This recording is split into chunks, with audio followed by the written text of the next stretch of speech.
Having a team that considers themselves a family, I think that's really the ultimate goal for me when I'm building a team or managing a team. It means you have a group of individuals that have such a strong connection with each other that they're willing to prioritize the team over themselves as individuals. It also allows us to build an environment where people can bring forward difficult topics. Only then you can really develop. There's never going to be a family that doesn't argue. There's never going to be a family without conflict. First of all, on the organizational level, we need to provide the players something that they feel proud to represent. You know, that's the identity of G2, the values that we have, the brand, tone of voice on social media. We really need to find a balance between players being comfortable and players being challenged. It's important that players are comfortable in the team environment, they enjoy coming to practice every day, but at the same time, players can't be too comfortable. So you need players to be challenged, to make sure that they're every day taking the next step and maintaining their motivation and hunger to improve. If the player doesn't commit, he's not ready to work hard, he's not ready to accept those values that we set aside for the team, it's never going to work and you're not going to build that family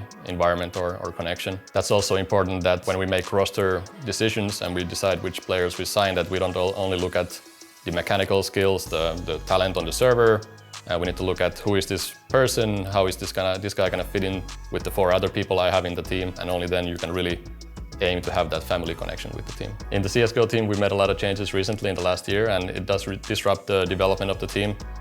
In game, you need to kind of take a step back and make sure that you can integrate this new player to the playstyle that we have. Outside of the game, you need to make sure that the player is integrated to the way that we want to work every day. Every time you make a player change, you need to have those steps back, but at the same time, someone is bringing something new to the table, there's new ideas, there's a new energy in the room, and I think that's always the positive when you're making a player change. With JKS specifically, I think it was super important that he's flexible. He brings something that we didn't have at that point in the team. He brings like this calm presence. The time it takes for a new player to really integrate to the team, it entirely depends on the players. I think in the best case scenario, you hit the ground running, there's an instant click, and that's what you usually call a honeymoon phase in a team. But I would say anything from 2 weeks to 1 month, you usually start to see like, how is this team going to develop in the next 3, 6, 12 months. I think it's extremely important that you meet each other in person as early as possible. You need to also teach the player what is G2, what do we stand for, sit down with the staff and really set aside some individual goals for the person, but also some team goals, like what are we trying to aim for with this team. I think it's important just to make him feel comfortable straight away.